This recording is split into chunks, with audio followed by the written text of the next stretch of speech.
Downward Dog, your gateway to full-body wellness. Welcome everyone to this guide on mastering the downward-facing dog, or Adho Mukha Svanasana. This foundational yoga pose is a powerhouse for stretching and strengthening your entire body. Whether you're new to fitness or a seasoned yogi, let's explore how to make this pose work for you. Downward Dog offers a multitude of benefits. It lengthens the spine, stretches the hamstrings and calves, and strengthens the arms and shoulders. It can also help relieve stress and improve circulation. This pose is a fantastic way to build overall body awareness. It encourages you to connect with your breath and find stability within yourself. Let's get started. Begin on your hands and knees, aligning your wrists under your shoulders and your knees under your hips. Spread your fingers wide and press firmly into your palms. This will be your foundation. Tuck your toes and lift your hips up and back, creating an inverted V shape with your body.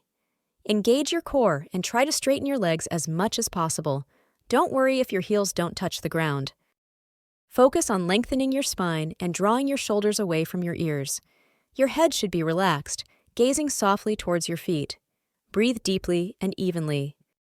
If you have tight hamstrings, keep a slight bend in your knees. This will allow you to focus on lengthening your spine.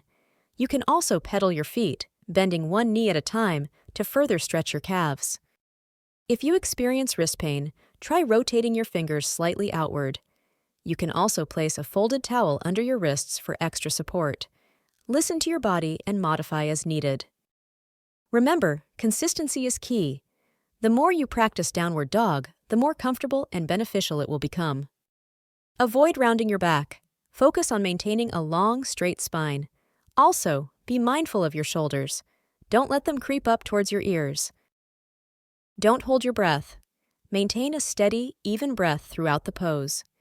If you find yourself struggling to breathe, gently come out of the pose and rest. Downward Dog is more than just a yoga pose. It's a journey of self-discovery. Embrace the process, be patient with yourself, and enjoy the many benefits this pose has to offer. Thank you for joining me.